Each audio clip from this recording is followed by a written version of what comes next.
کو حضور نبی کریم علیہ الصلوۃ والسلام نے بھی بڑا پسند فرمایا۔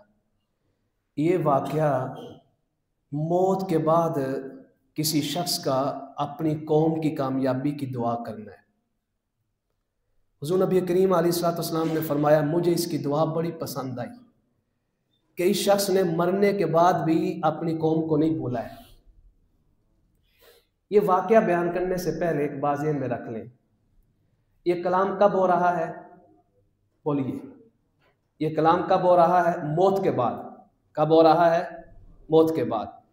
اس سے ہم نے کیا اخذ کیا کہ موت کے بعد زندگی ہے، موت کے بعد زندگی ہے۔ نمبر 2، یہ میدان حشر میں بات ہو رہی ہے یا ابھی قبر میں میت پڑی ہے تب ہو رہی ہے؟ ابھی میت پڑی ہے، ابھی دفنائی بھی نہیں ہے، تو میت کلام کر رہی ہے۔ اس سے بھی پتہ کیا چلا کہ زندگی کا آغاز موت کے بعد میدان حشر میں نہیں ہونا، جیسے انسان موت کا ذائقہ چکھتا ہے اگلی زندگی کا آغاز ہو جاتا ہے۔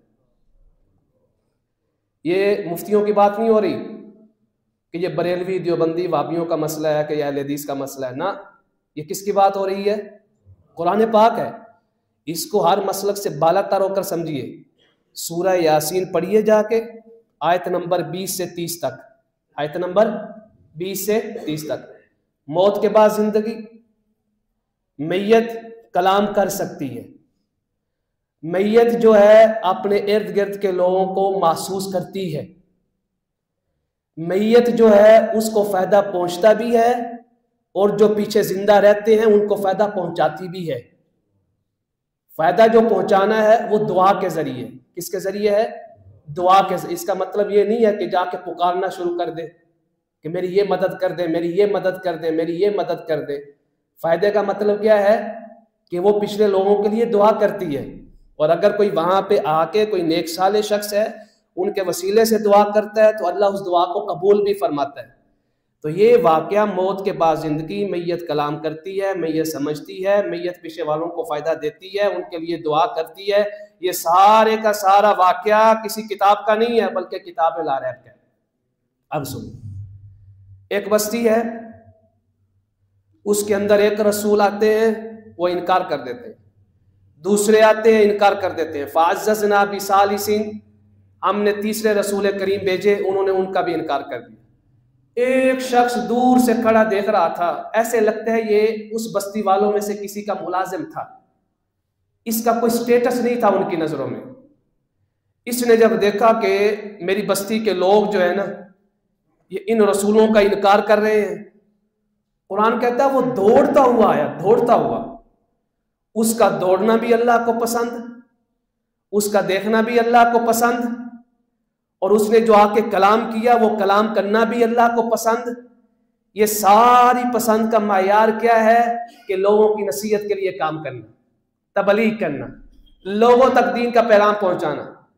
وَآيَا وَجَاءَ مِنْ أَقْصَى الْمَدِينَةِ رَجُلٌ، وہ دور کے کنارے سے دوڑتا ہوا آیا، یسعیٰ دوڑتا ہوا آیا، قَالَ يَا قَوْمِ، میری قوم میری قوم میری بات سنیے، اتَّبِعُوا الْمُرْسَلِينَ، ان رسولوں کی بات مان لیجیے، یہ صحیح کہہ رہے ہیں۔ اتَّبِعُوا مَن لَّا يَسْأَلُكُمْ أَجْرًا وَهُم مُّهْتَدُونَ، یہ تم سے کوئی اجر کا بھی سوال نہیں کر رہے کہ ہم معاوضہ لینے کے لیے آئے ہیں تمہارے پاس، یہ تو یہ کہہ رہے ہیں کہ تم ہدایت پہ آ جاؤ۔ وہاں پہ اس نے ساری قوم کو اعلان کر کے کہا وَمَا لِيَ لَا أَعْبُدُ الَّذِي فَطَرَنِي وَإِلَيْهِ تُرْجَعُونَ، مجھے کیا ہو گیا کہ میں اپنے رب کی عبادت نہ کروں جس نے مجھے پیدا کیا، اسی کی طرف لوٹ کر جانا۔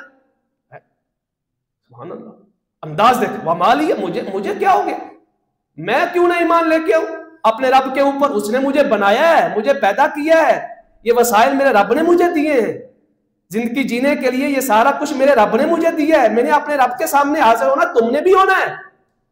چڑھ دوڑے، ہمارا ملازم ہو کے ہمارے سامنے بولتا ہے، مار دیا انہوں نے، مار دیا۔ جیسے ہی ماننے لگے، موت کا وقت قریب آیا، اللہ نے فرشتوں کو بھیجا، فرمایا قیل ادخل الجنہ، اس کو کہو میری جنت میں داخل ہو جا۔ اللہ ایسی بشارتیں ہمیں بھی دے، سبحان اللہ، میری جنت میں داخل ہو جا۔ اب اگلی فاز، ابھی جنت میں داخل ہونے لگا ہے، روح قبض ہونے لگی ہے، اس کے بعد یہ کہتا ہے یا لیت قومی یعلمون، کاش کاش کاش میری قوم اس انعامات کو جانتی، بما غفر لی ربی وجعلنی من المکرمین، کہ اللہ تعالیٰ نے اس قول کی وجہ سے جو رسولوں کی عزت میں نے کی ہے، اللہ نے مجھے معاف بھی کر دیا ہے اور عزت دار لوگوں میں شامل بھی کر دیا ہے۔ فرمایا انہوں نے مارا، اس کا بدلہ لینے کے لیے ہم نے لشکر تو نہیں بھیجے اس بستی والوں کے پاس، ہم نے فوجیں نہیں بھیجی، ہم نے طاقتور لوگ نہیں بھیجے اسلحہ دے کے، وما انزلنا، اللہ کا جلال دیکھے آگے، عزت دار دیندار لوگوں کی حفاظت اللہ کرتا ہے اگر وہ صحیح دین کی خدمت کر رہے ہیں۔ فرمایا وما انزلنا علی قوم من بعد، ہم نے کوئی لشکر نہیں بھیجا، ان کانت الا صیحۃ واحدۃ، بس ایک چیخ آئی، ایک چیخ کی آواز، وہ چیخ کی آواز کو برداشت نہیں کر سکے، ان ساری بستی والوں کو ہم نے ملیا میٹ کر دیا، ختم کر دیا۔ یہ واقعہ بڑا اہم ہے، بڑے بڑے جھگڑوں کو ختم کر دے، موت کے بعد کے جو جھگڑے ہوتے ہیں یہاں پہ بیٹھ کے، زندگی نہیں ہے، مٹی میں مل گیا، مر گیا، مردود ہو گیا، یہ سارے الفاظ قرآن کے خلاف ہیں۔ میری بات ہوتی آپ رد کر سکتے تھے، حدیث کی بات ہوتی آپ کہہ سکتے تھے حدیث ضعیف ہے، کوئی صحیح حدیث نہیں ہے، یہ قرآن کی بات ہے، اور قرآن کے اوپر امت میں سے کسی ایک فرد کا بھی اختلاف نہیں ہے، اور جو اختلاف کرے کہ یہ قرآن کی آیت ضعیف ہے، العیاذ باللہ العیاذ باللہ، وہ تو دائرہ اسلام سے خارج ہے۔ اگر ہم کہتے ہیں کہ موت کے وقت ہمیں بھی بشارتیں آئیں، اور یقیناً ہماری خواہش ہے اللہ ہمیں بھی یہ بشارتیں سنائیں، تو اس کے لیے ہمیں دین کے لیے اپنے اپنے دائرہ کار میں کام کرنا ہوگا۔ ہر ایک کا دائرہ کار اس کے گھر کی چار دیواری تک ہے یا نہیں ہے؟ ہے نا، گھر کی چار دیواری تک۔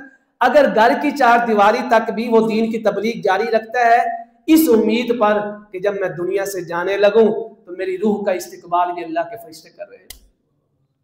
حضور نبی کریم علیہ الصلوۃ والسلام نے فرمایا جب اس کی روح کو لے جایا جاتا ہے، نیک اور صالح شخص کی روح کو، آسمان پہ خوشبوئیں ہوتی ہیں، ہر شخص پوچھتا ہے کس کی روح آ رہی ہے، کس کی روح آ رہی ہے؟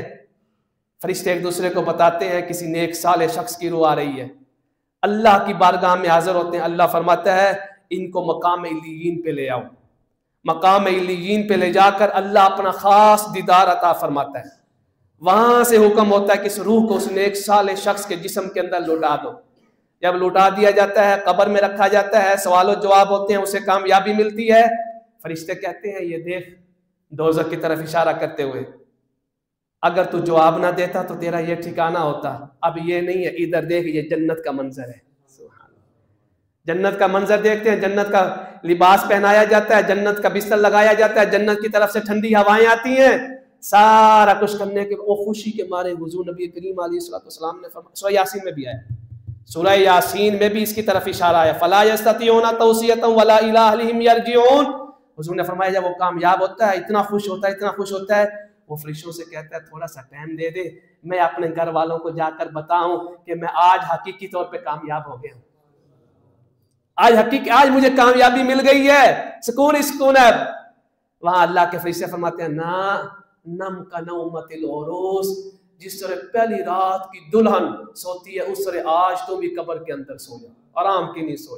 اس کو کوئی اٹھاتا ہے دلہن کو، کوئی کام کرواتا ہے، کوئی کہتا ہے چائے لے آ، کوئی کہتا ہے وہاں جا کے سالن بنا لا، کوئی کہتا ہے روٹی بنا لا، کوئی کچھ، سارے اس کی خدمت کر رہے ہوتے ہیں۔ نم کا نومت العروس، پہلی رات کی دلہن کی طرح سو جا جس طرح اس کی سارے خدمت کر رہے ہیں، اب تیری سارے خدمت کرنے والے کوئی اور نہیں، اللہ کے فرشتے ہیں۔ کیسا جملہ، نم کا نومت العروس، روضۃ من ریاض الجنہ، جنت کا باغ بنا دی جاتی ہے قبر کو۔ اس کے بعد سورہ یاسین کا میں نے پہلے بھی ایک دفعہ کہا تھا، مرکز و محور دین کی تبلیغ ہے، دین کی تبلیغ کے ساتھ جو کھڑے ہوتے ہیں ان کا مقام بیان ہوا سورہ یاسین میں، جو دین کی تبلیغ کے خلاف کھڑے ہوتے ہیں، دیندار لوگوں کے خلاف کھڑے ہوتے ہیں، ان کا انجام بیان ہے۔ اس کے بعد فرمایا قیامت کے دن ندا ہوگی، بڑی جلال والی، وَامْتَازُوا الْيَوْمَ أَيُّهَا الْمُجْرِمُونَ، مجرموں الگ ہو جاؤ، الگ ہو جاؤ۔ أَلَمْ أَعْهَدْ إِلَيْكُمْ يَا بَنِي آدَمَ أَلَّا تَعْبُدُوا الشَّيْطَانَ إِنَّهُ لَكُمْ عَدُوٌّ مُّبِينٌ، کیا تمہارے رب نے تمہارے ساتھ عہد نہیں کیا تھا کہ میری عبادت کرو گے، شیطان کی عبادت نہیں کرو گے؟ الْيَوْمَ نَخْتِمُ عَلَىٰ أَفْوَاهِهِمْ، ان کے منہ بند کر دیے جائیں گے، ان کے ہاتھ ہم سے کلام کریں گے، ان کے پاؤں جواب دیں گے، گواہیاں دیں گے خود اس کے خلاف جس کے پاؤں ہیں کہ یہ انہی کے ذریعے کہاں کہاں برائیوں کے اڈے پہ چل کے گیا تھا۔ فرمایا اس دن جب حساب ہوگا، بات یاد رکھنا، فَالْيَوْمَ لَا تُظْلَمُ نَفْسٌ، کسی بھی شخص کے اوپر ظلم نہیں کیا جائے گا۔ سورہ صافات۔ اللہ نے دیندار لوگوں کی تعریف کی، فرمایا مجھے قسم ہے ان لوگوں کی، فَالتَّالِيَاتِ ذِكْرًا، جو ہمارا قرآن پڑھ پڑھ کر لوگوں کو سناتے ہیں۔ جب پڑھ پڑھ کر سناتے ہیں تو اس کے اندر وہ لوگ بھی شامل ہو گئے جو سنانے والوں کا سنتے بھی ہیں، دونوں طرح کے لوگ ہیں۔ فرمایا قسم ہے مجھے ان کی جو قرآن پڑھتے بھی ہیں، قرآن سنتے بھی ہیں۔ کیا دیکھتے نہیں ہیں کہ جس طرح ہم نے آسمان کو خوبصورت بنایا ستاروں سے، اسی طرح قرآن پڑھنے والے اور سننے والوں کے سینوں کو بھی ہم نے خوبصورت بنا دیا ہے۔ ایمان کے ستارے ان کے دلوں کے اندر جو ہے جگمگا رہے ہیں، ان کی شعاؤں سے ہم اپنے معاشرے کے لوگوں کو ہدایت عطا فرما رہے ہیں۔ سبحان اللہ۔ اس کے بعد واقعہ، دو دوست، ایک ہدایت کے اوپر تھا، ایک گمراہی کے اوپر۔ وہ کہتا تھا یہ کیا باتیں، یہ تو کتابی باتیں، مرنے کے بعد کہاں کی زندگی، سب مٹی میں مل جائے گا، یہ کون اٹھائے گا، ہمیں ہڈیاں بن جائیں گی، یہ سارا کچھ ہو جائے گا۔ جنت کا فیصلہ ہو گیا، جنتی جنت میں، اللہ ہمیں اہل جنت کے ساتھ میں شامل کرے، دوزخیوں سے بچائے، دوزخ سے دور رکھے، اپنے عذاب سے محفوظ رکھے۔ جنت میں بیٹھے ہیں، تکیے لگا کے، فرمایا تکیے لگا کے مشروبات پیش کیے جا رہے ہیں، بیضاء لذۃ للشاربین، دودھ سے بھی زیادہ سفید مشروب ہوں گے، لا فیہا غول ولا هم عنہا، لذیذ لذیذ ٹیسٹ والے ہوں گے۔ جو شخص ایک دفعہ اس کو مشروب کو منوش فرما لے گا نا، وہ بار بار خواہش کرے گا مولا ایسا مشروب، پھر عرض کرے گا مولا ہم جنت میں اس لیے تو نہیں آئے تھے کہ یہ نعمتیں کھائیں، ہم تو اس لیے آئے تھے کہ تیرا دیدار کریں۔ سب سے بڑی نعمت جنت میں اللہ کا دیدار ہے۔ ایک نوٹ ڈانپ لے گا، حضور نے فرمایا جیسے نوٹ ڈانپے گا، اہل جنت کو اللہ اپنا خاص دیدار عطا فرمائے گا، کئی سال وہ اس دیدار میں بے ہوشی کی حالت میں رہیں گے۔ جب ہوش آئے گا اللہ پوچھے گا اب کچھ اور چاہیے؟ نہیں مولا وہی دیدار چاہیے۔ بار بار بار بار بار بار اللہ کا دیدار عطا فرمایا جائے گا۔ وہاں جنتی بیٹھے ہوں گے، اب وہ پوچھے گا ایک شخص، او یار دیکھو میرا ایک دوست تھا، اس کا نام فلاں تھا، نام تو نہیں آیا نا، ایک نارمل ہر شخص بات کرے گا اپنے دوست کے بارے میں، وہ میرا دوست تھا، وہ دیکھو کہاں مجھے نظر نہیں آ رہا۔ قال قائل منهم انی کان لی قرین، قرین معنی ساتھی، یقول وانک لمن المصدقین، وہ دیکھیں گے اہل جنت جو ہے نا دوست کی سامنے کر دیے جائیں گے، وہ دیکھیں گے دوزخ، وہ تیرا دوست ہے، قرآن نے فرمایا وہ تیرا دوست ہے، فَاطَّلَعَ فَرَآهُ فِي سَوَاءِ الْجَحِيمِ، وہ دوزخ کی آگ میں ہے۔ اب یہ اس سے کلام کرے گا، اللہ اللہ، وہ کہے گا کیا تو مجھے یہ نہیں کہتا تھا یہ موت کے بعد زندگی نہیں ہے، ہڈیاں بن جائیں گی، یہ تو کچھ بھی نہیں اٹھایا، یہ کیسے اٹھائے جائیں گے میدان حشر میں؟ یہ کوئی نہیں، یہ مولویوں کی آج بھی کلمہ پڑھنے والے جن کو ہم ملحد کہتے ہیں اس بات کا انکار کرتے ہیں، پڑھتے کلمہ ہیں، وہ کہتے ہیں یہ کوئی نہیں، یہ قبر کے عذاب، یہ میدان حشر، یہ سارا کچھ، یہ کچھ بھی نہیں ہے۔ ان کی تعویل ماننا اپنے انداز میں کوئی اور کر دیتے ہیں۔ یہ قرآن نے واضح بیان فرمایا، واضح، تو مجھے نہیں کہتا تھا؟ اللہ اگر میرے اوپر اللہ کا فضل نہ ہوتا تو اس ٹائم میں تیری بات مان لیتا، آج میں بھی تیرے ساتھ دوزخ میں ہوتا، اس ٹائم مجھے اللہ نے بچا لیا، لولا نعمت ربی۔ وہ کہے گا دوست یار دوبارہ موت نہیں آئے گی، اب دوبارہ نہیں آئے گی موت، اس عذاب سے بچ پاؤں؟ ندا آئے گی الا موتتنا الاولی، موتیں دو ہی تھی، پہلی موت زندگی سے پہلے کی جب وہ ماں کے پیٹ میں آتا ہے، دوسری موت جب دنیا میں زندگی ہوتی ہے اس کے بعد جو موت، فرمایا وہ دو ہی موتیں تھیں، اب تیسری موت نہیں آئے گی، فما نحن بمیتین، اب تم کبھی مردہ نہیں ہوگے، ان ھذا لہو الفوز العظیم، اسے کہا جائے گا یہ دیکھ تیرا دوست کامیابی میں جنت کے اندر بیٹھا ہوا ہے۔ دوستیوں کا کھانا کیا ہے؟ فرمایا کیا تم یہ چاہتے ہو کہ جنت میں جاؤ یا شجرہ زقوم سے کھاؤ؟ یہ شجرہ زقوم کیا ہے؟ فرمایا اس کو اصلی پانی دوزخ کی آگ کا دیا جاتا ہے، اور اس کی شاخیں اور ٹہنیاں شیطان کے سروں کی طرح ہیں، لمبی لمبی، دوست کی اس سے کھائیں گے پر وہ ان کے پیٹ سے باہر آ جائے گا، چیر دے گا پیٹ۔ استغفر اللہ۔ ان لہم علیہ لشوبا من حمیم، کانٹے دار دوزخ کی آگ سے تیار کرتا کھانا وہ درخت سے ان کو دیا جائے گا۔ وہ وہاں جائیں گے جو توحید کے خلاف تھے، ان کے آباء و اجداد میں سے بت پرست تھے، ان کو بھی دیکھیں گے۔ ہم تو انبیاء کو یہ کہتے رہے ہمارے آباء و اجداد اس رستے پہ تھے، ہم کیوں ان کو چھوڑیں؟ وہ دیکھو کھڑے ہیں، فہم علی آثارہم یہرعون، وہ ایک دوسرے کی طرف بھاگیں گے ڈرتے ہوئے کہ ایک دوسرے کو بچائیں، فرمایا نہیں بچا پائیں گے۔ ادھر سورہ جاسیہ میں بیان ہوا، آگے آئے گا سورہ زخرف کے اندر آئے گا 25ویں پارے میں، یہ بچا نہیں پا رہے۔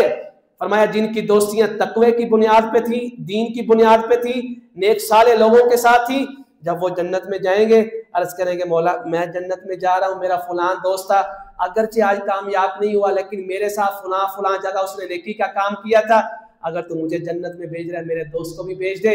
اللہ فرمائے گا اس دن ان کی دوستیاں کام آئیں گی، یہ دوستیاں اس دن کام آئیں گی نیک اور صالح لوگوں کی۔ یہ نہیں ہے کہ سارے دروازے بند ہو جائیں گے، دروازے بڑے ہوں گے میدان حشر میں جنت میں جانے کے لیے، لیکن وہ دروازے آج بنانے کی ضرورت ہے، وہاں نہیں بنیں گے۔ آج بنا لیں، آج رستے بنا لیں، میدان حشر میں اللہ آپ کو خود بخود دے دے گا۔ فرمایا الاخلاء یومئذ بعضهم لبعض عدو، ایک دوسرے کی طرف سے بھاگ رہے ہیں، بچا نہیں پا رہے، الا المتقین، نیک اور صالح لوگ ایک دوسرے کو پکڑ پکڑ کر اللہ کہے گا جنت میں لے جاؤ، جاؤ لے جاؤ۔ ایک حدیث صحیح بخاری میں ہے، بڑی پیاری ہے۔ یہ حدیث مسجدوں کی اہمیت، نماز کی اہمیت، دوستی کی اہمیت کی طرف اشارہ کرتی ہے۔ حضور نبی کریم علیہ الصلوۃ والسلام نے فرمایا نمازی اللہ کے سامنے کھڑے ہو جائیں گے، جھگڑا کریں گے۔ کیا کریں گے؟ یہ جھگڑا وہ نہیں لڑائی والا، یہ جھگڑا ہے پیار والا، ضد کرنا، جیسے بچہ ضد نہیں کرتا۔ نمازی اللہ کے سامنے ضد کر جائیں گے، یا اللہ میں تو نہیں جاؤں گا جنت میں۔ اللہ فرمائے گا تجھے کیا ہو گیا، جنت میں کیوں نہیں جا رہا؟ عرض کرے گا مولا وہ جامعہ مسجد صدیق اکبر میں ہمارا امام بھی ہوا کرتا تھا، وہ میں بیٹھ کر درس دیا کرتا تھا، قرآن کی واعظ و تبلیغ کیا کرتا تھا، وہ فلاں میرا دوست بھی تھا، میرے ساتھ جامعہ مسجد صدیق اکبر میں نماز پڑھا کرتا تھا، وہ فلاں تھا، وہ مسجد کی لائٹیں آن کرتا تھا، وہ فلاں تھا، میں اس کو مسجد میں دیکھتا تھا۔ وہ نہیں جا رہے ہیں، میں جنت میں جا رہا ہوں، میں ان کے بغیر نہیں جاؤں گا، میں ان کے بغیر نہیں جاؤں گا۔ ضد کر جائیں گے، وہ اور ضد کریں گے۔ اللہ فرمائے گا اچھا ان کے بغیر نہیں نہ جانا، ہم نے تجھے معاف کیا، تیرے کہنے پہ ان کو معاف کر رہے ہیں، ان کو ساتھ لے جا۔ اس لیے ہم کہتے ہیں کہ ایک دوسرے سے سلام دعا مسجد میں رکھا کریں، دوستیاں، یہ چہرے پہچانے ایک دوسرے کے۔ یہ نہیں ہے کہ پچھلی صف سے نماز پڑھی باروں بار، مولوی کتنے پیسے ہی نہ مانگ لے، مسجد کی انتظامیہ کتنے نہ، ایک دوسرے سے پہچان رکھو۔ یہ چہرے قیامت کے دن میدان حشر میں یہ پہچان بڑی کام آئے گی۔ آپ کو میری پہچان کام آئے نہ آئے لیکن مجھے تو آپ کی آ جائے گی۔ شاید کسی کا دامن پکڑ کے ہم بھی کہہ دیں یار تو جنت میں جا رہا، ہمیں بھی لے جا ساتھ۔ یہ دروازے یہاں پیدا کرنے ہیں۔ اس کے بعد واقعہ ہے کائنات نے عجیب منظر دیکھا، عجیب منظر سورہ صافات کے 3 رکوع میں۔ یہ عجیب منظر کائنات پیش نہ کر سکی۔ انبیاء کا مقام اور استقامت دیکھیں۔ پہلا بیٹا ہے، بڑھاپے کی حالت میں اللہ نے عطا کیا، دین کی خاطر جب اپنوں کو چھوڑا اللہ نے یہ بشارت دی حضرت اسماعیل علیہ السلام کی، حضرت ابراہیم علیہ السلام کو۔ قرآن کہتا ہے فلما بلغ معه السعي، سبحان اللہ، کائنات اللہ والوں کو دیکھنا، یہ دیکھیں ہم تو کچھ بھی نہیں ہے۔ جب وہ انگلی پکڑ کے چلنے لگا نا اپنے باپ کے ساتھ، حضرت ابراہیم علیہ السلام کے ساتھ، عقل ہوتا ہے، بڑھاپے کی حالت میں ہے، امید بھی نہیں ہے کہ کوئی اور بھی ہوگا، انگلی پکڑ کے چل رہا ہے، اور والدین کے لیے خوشی کا موقع سب سے بڑھ کر، سب سے زیادہ خوشی کا موقع اس ٹائم ہوتا ہے جب اس کا بیٹا یا اس کا پوترا یا اس کا دوترا اس کی انگلی پکڑ کے اس کے ساتھ گلی میں چل رہا ہو۔ اس ٹائم اس کی آنکھوں کو جو ٹھنڈک ملتی ہے نا، وہ صرف صاحب اولاد لوگ نصیب اس کو محسوس کر سکتے ہیں۔ اللہ بے اولادوں کو اس واقعہ کے صدقے نیک سال اولاد عطا فرمائے۔ یہ بڑی خوشی ہوتی ہے، آنکھوں کی ٹھنڈک اس ٹائم جو محسوس ہوتی ہے نا، آپ سوچ بھی نہیں سکتے جو صاحب اولاد نہیں ہے۔ چل رہے ہیں، اللہ اللہ، خواب میں حکم آ گیا۔ نبی کا خواب ایسی ہے جیسے جاگتے ہوئے ہو۔ نبی کا خواب وہی ہوتا ہے، اس میں کسی قسم کے تردد کا احتمال نہیں ہوتا ہے۔ کہا بیٹا میں نے خواب دیکھا ہے کہ میرے رب نے مجھے حکم دیا ہے کہ اس بیٹے کو ذبح کر دو۔ اللہ، اس بیٹے کو ذبح کر دو، تیری کیا رائے ہے؟ یہ نہیں کہا میں تجھے ذبح کروں گا۔ اگر یہ کہتے نا تو بالو یہ کہتے کہ ابراہیم علیہ السلام نے اپنے بیٹے کو سختی سے ذبح کیا تھا، لیکن نہیں، میں یہ نہیں کہا کہ میں تجھے ذبح کروں گا۔ میں نے خواب میں دیکھا ہے، میرے رب نے مجھے حکم دیا ہے، تیری کیا رائے ہے؟ اولاد کی تربیت دیکھے، وہ بھی اسماعیل نبی کی اولاد، ابو الانبیاء کی اولاد، ہمارے مصطفیٰ کریم صلی اللہ علیہ وآلہ وسلم کے جد امجد، سبحان اللہ۔ کہ ابا جان، یا اباتی، پیار والا کلام ہوتا ہے عربی میں، یا اباتی افعل ما تؤمر، آپ کو جو حکم ملا اس کو کر دیجئے، انشاءاللہ من الصابرین، جب آپ مجھے ذبح کریں گے آپ مجھے صبر کرنے والوں میں پائیں گے۔ کائنات نے منظر دیکھا، دونوں طرف، ابراہیم علیہ السلام کی طرف سے بھی اور ادھر حضرت اسماعیل علیہ، اللہ کی اتنی محبت کہ اپنے آپ کو ذبح کرنے کے لیے تیار ہو گئے۔ چل پڑے، فلما اسلم، فرمایا سر تسلیم خم کرتے ہوئے اپنے رب کے سامنے وہ چل پڑے، دونوں ہی چل پڑے۔ وَتَلَّهُ لِلْجَبِينِ، زمین کے اوپر لٹا دیا گیا۔ یہاں کہانیاں بن گئیں، جو کہانیاں غلط ہیں۔ حضرت اسماعیل علیہ السلام نے عرض کیا ابا جان آنکھوں پہ پٹی باندھ لیں، کہیں چھری پھیرتے ہوئے آپ کا دل نرم نہ ہو جائے اور چھری چلا نہ پائے۔ نہ میرے دوستو، نہ، جو ابراہیم آنکھوں پہ پٹی باندھے بغیر اپنے بیٹے کی انگلی پکڑ کے ذبح جو آگے لے کے آ رہا ہے اللہ کی راہ میں ذبح کرنے کے لیے، آخر میں آ کے وہ آنکھوں پہ پٹی باندھے گے؟ یہ تو انبیاء کی استقامت کے خلاف ہے۔ ایسی کوئی کہانی نہیں ہے، اگر ہے تو غلط ہے۔ آنکھیں کھلی تھیں، مزہ بھی تب آتا ہے آزمائش کا، آنکھیں کھلی تھیں، چھری آنکھوں کے سامنے دیکھ رہے تھے، گردن پہ رکھ دی، کمال ہو گیا، یہاں پہ ختم ہر شے۔ اپنے ہاتھوں سے اپنے اکلوتے بیٹے کی گردن پہ چھری رکھ دی، کس کی خاطر؟ رب کی خاطر، اللہ کی خاطر۔ چلانے لگے، فرمایا ابراہیم، چھری سے اللہ نے فرمایا ابراہیم کا کام ہے کہ وہ ہمارا حکم مانے، تجھے چلائے، اور تیرا کام یہ ہے، تجھے یہ حکم ہے کہ تو نے چلنا نہیں ہے۔ وہ اپنا کام کرے، تو اپنا کام کر۔ ادھر یہ چلاتے ہیں، ادھر چھری چلتی نہیں ہے۔ عجیب منظر، چھری کو حکم اور ابراہیم علیہ السلام کو حکم اور، فرشتے بھی رش کر رہے ہوں گے، واہ مولا واہ مولا، کیسا انسان بنایا۔ اپنی خواہش کے لیے تو ایک دوسرے کو مارتے تھے، فسادی تھے، یہ کیسا ابراہیم ہے جو تیری خواہش پہ اپنے بچے کو ذبح کر رہا ہے۔ کئی مقامات پہ تو شیطان انسانی شکل میں آیا تینوں کے پاس، حضرت ابراہیم، حضرت اسماعیل، حضرت حاجرہ، تینوں کے پاس آیا، فرمایا تو لعین ہے، دفع ہو جا یہاں سے۔ ہر طرف سے یہی جواب ملا، اگر ہمارے رب کا حکم ہے تو ہمیں یہ منظور ہے۔ چھری کو چلنا نہیں، چھری چلی تو کیا دیکھتے ہیں کہ اسماعیل علیہ السلام ایک طرف کھڑے مسکرا رہے ہیں، اور ان کی جگہ وَفَدَيْنَاهُ بِذِبْحٍ عَظِيمٍ، ایک عظیم دمبا ذبح کروا دیا۔ آواز آئی قَدْ صَدَّقْتَ الرُّؤْيَا، اے ہمارے ابراہیم، جو خواب میں آپ نے دیکھا تھا وہ سچ کر دکھایا، وہ سچ کر دکھایا۔ ادھر یہ ذبح کیا، ادھر اللہ نے انعام دیا، ایک انعام نہیں دیا، اگلا انعام بھی سنے، وَفَدَيْنَاهُ بِذِبْحٍ عَظِيمٍ، تو دیا، اگلا انعام کیا دیا؟ فرمایا جو ہماری آزمائش پہ پورا اترتے ہیں نا، ہم ایک نہیں ایک اور انعام یہ دے رہے ہیں، وَبَشَّرْنَاهُ بِإِسْحَاقَ، اب ایک نہیں، اب ہم آپ کو اسحاق بھی عطا کریں گے، اب ایک نہیں اسحاق بھی عطا کریں گے، اور اسحاق صرف اسحاق نہیں ہوگا، نبی من الصالحین، جس طرح یہ نبی ہوگا وہ بھی نبی ہوگا۔ اللہ اکبر، اس کا کیا پس منظر کیا ہے؟ یہ واقعہ کیوں سنایا گیا؟ کیا صرف تاریخی تھا؟ نہ، فرمایا جس طرح ہمارے ابراہیم اس سے بھی بڑھ کر کوئی شے ہو سکتی ہے، اپنی اولاد کو ذبح کرنے کے لیے تیار ہو گئے، ہم تو تم سے تمہاری اولاد بھی نہیں مانگ رہے، ہم تو تمہیں یہ بھی نہیں کہہ رہے کہ تم اپنے آپ کو ذبح کر دو، ہم تو تمہیں یہ کہہ رہے ہیں اس قرآن کی بات مان لو، دین کی طرف آ جاؤ، توحید کی طرف آ جاؤ، ہمارے محبوب کی نبوت اور رسالت کو مان لو، ہم تو صرف اتنا کہہ رہے ہیں، وہ تو ہمارے کہنے پہ اولاد ذبح کرنے کو تیار ہو گئے، تم دین کی طرف آنے کو تیار نہیں ہو رہے۔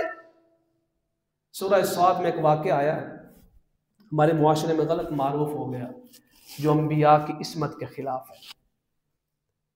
دو لوگ آئے حضرت داؤد علیہ السلام کے پاس، تو آپ ڈر سے گئے، اچانک جو آئے تھے دیوار پھیلان کے، قرآن نے فرمایا دیوار پھیلان کے آئے، وہ عبادت میں مصروف تھے، انہوں نے کہا آپ ڈریے نہیں، ہم آپ کے پاس فیصلہ کروانے کے لیے آئے ہیں، اور حق کے ساتھ فیصلہ کریے گا، مروت میں فیصلہ نہیں کرنا آپ نے۔ فیصلہ کیا ہے جی؟ ایک نے کہا کہ اس کے پاس جو ہے 99 دمبیاں ہیں، بھیڑیں ہیں، 99 بھیڑیں ہیں، میرے پاس ایک بھیڑ ہے، یہ 99 والا کہتا ہے یہ ایک بھی مجھے دے دے۔ ہماری حالت یہ ہے یا نہیں ہے؟ یہی ہے، 99 ہمارے پاس ہوتی ہیں، اگر ایک کے پاس ایک ہو تو وہ بھی ہم لینا چاہتے ہیں، یہ بھی میرے پاس آ جائے۔ اللہ یہ واقعہ میں پس منظر بیان کر رہا ہے کہ جتنا آپ کے پاس ہے اتنا ہی رہے، دوسرے کے پاس جو ہے اس کے لیے دعا کریں، اللہ آپ کو اور دے دے گا، دوسرے کے چھیننے کی کوشش مت کریں۔ آپ نے فرمایا یہ تو بڑا ظلم ہے کہ 99 ہونے کے باوجود ایک اور مانگ رہا ہے۔ آپ نے وہاں پہ فوراً خیال آیا کہ شاید اللہ مجھے آزما رہا ہے، اتنی بڑی سلطنت دی، ریاست دی، پہاڑ، ہم نے کل بیان کیا تھا نا، پہاڑ حضرت داؤد علیہ السلام کے ساتھ تسبیح کرتے تھے، پرندے حضرت داؤد علیہ السلام کے ساتھ تسبیح کرتے تھے، جالوت جیسا بادشاہ، طاقتور بادشاہ، کن کے ہاتھوں سے واصل جہنم ہوا؟ ہاں جی، داؤد علیہ السلام کے۔ اور طالوت کے بعد کون بادشاہ بنے؟ حضرت داؤد علیہ السلام۔ فلما فصل طالوت بالجنود، ان کے بعد بادشاہی اور نبوت اور رسالت ان کو ملی، وہ تو صرف بادشاہ تھے، یہ بادشاہ بھی تھے قرآن نے فرمایا، اور نبی اور رسول بھی تھے۔ زبور کس کو عطا کی گئی؟ سلیمان علیہ السلام کس کے بیٹے ہیں؟ داؤد علیہ السلام۔ اور سلیمان علیہ السلام کون ہیں؟ کائنات کی ہر شے ان کے تابع کر دی گئی۔ تھوڑی بڑی نعمت ہوئی داؤد علیہ السلام پہ۔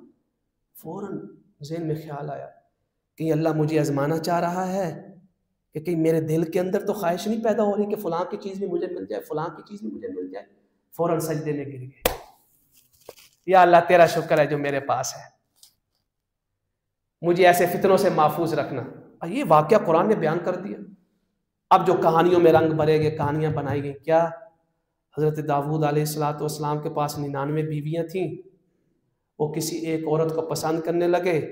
ایک کہانی یہ ہے کہ اس کی طرف نکاح کا پیغام کسی نے بھیج دیا تھا، تو جب حضرت داؤد علیہ السلام نے نکاح کا پیغام بھیجا تو جو بچی کے ماں باپ تھے انہوں نے اس کو انکار کر دیا، حضرت داؤد علیہ السلام کے ساتھ راضی ہو گئے رشتہ دینے کو۔ ایک یہ کہانی، اگلی اس سے بھی بڑھ کر ہے۔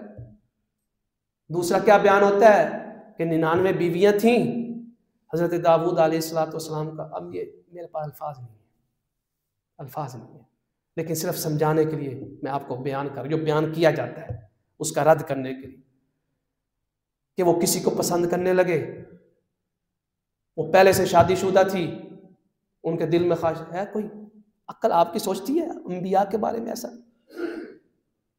یہ یہودیوں کی کتابوں کے اندر یہ واقعات ہیں، جو ہمارے لوگوں نے ممبروں کے اوپر بیٹھ کے بیان کرنا شروع کیا. یار انبیاء، آپ کو یہ سوچ آ رہی، ذہن میں آ رہا کہ آپ کیا بول رہے ہیں؟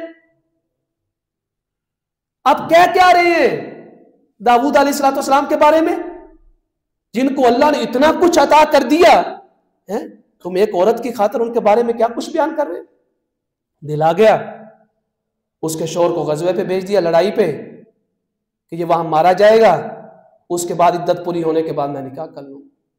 یہ غلط واقعات ہیں، کسی حدیث میں نہیں آئے، کسی صحیح حدیث میں نہ حضور نبی کریم علیہ السلام نے بیان فرمائے.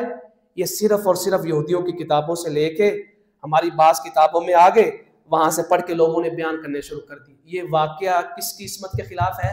انبیاء کی عصمت. کن کی طہارت کے خلاف ہے؟ انبیاء کی. کن کی پاک دامنی کے خلاف ہے؟ جو واقعہ کا صحیح تفسیر جو میں نے بیان کی ہے نا، ذہن کے اندر یہ خیال آیا کہ اللہ مجھے آزمانا چاہ رہا ہے، تو فوراً سجدے میں گئے. اس کے بعد سورہ زمر آج مکمل ہوگی. کیا جنت کا منظر، جب جنتی جنت کے اندر جائیں گے کیا کہیں گے، آج جب مکمل ہوگی انشاءاللہ تعالی کل بیان ہوگا. بلغ العلا بکمالہ کشف الدجی بجمالہ حسن جمیع خصالہ صلو علیہ وآلہ واصحابہ وسلم. اللہم صلی علی سیدنا و مولانا محمد